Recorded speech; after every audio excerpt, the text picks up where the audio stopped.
et d'éducation. Ici, tous militent pour une même cause. Il y a un vrai plaisir d'être noir, un grand plaisir, une grande fierté.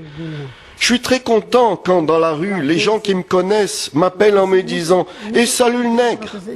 Et je réponds « Ouais, c'est moi, ça va toi ?»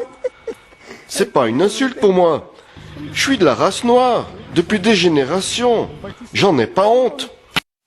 Une vallée paradisiaque séparée du reste du monde par une rivière. C'est dans cette zone que vivent les 350 membres de la communauté de Pedro Cubas. Ici, on travaille, on va à l'école, on élève ses enfants comme dans n'importe quelle autre zone rurale au Brésil. Différence de taille, presque tous les habitants sont ici des descendants d'esclaves. Nos ancêtres vivaient comme nous, ils nous ont appris à vivre comme ça. Avant, on ne pouvait même pas parler. On est très fiers de notre passé, car notre histoire est une lutte au quotidien. C'est en luttant qu'on obtient la victoire.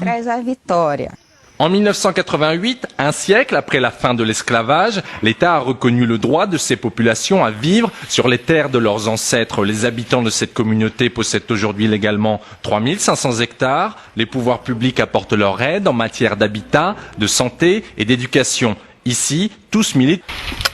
Au fil du temps, des Blancs sont aussi venus s'installer dans cette vallée, notamment pour travailler dans les champs. Une arrivée parfois mal vécue par les quilombolas, qui tiennent à préserver leur histoire et leur tradition.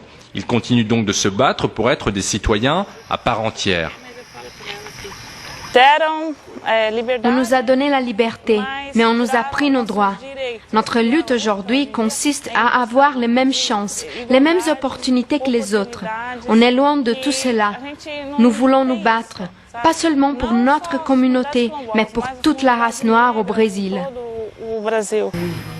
Actuellement, 3500 communautés se revendiquent comme descendants directs d'esclaves, des groupes qui ont entamé des procédures pour récupérer plus de 25 millions d'hectares de terre à travers tout le pays. Le prix à payer, selon eux, pour se rembourser de 3 siècles d'esclavage et d'humiliation.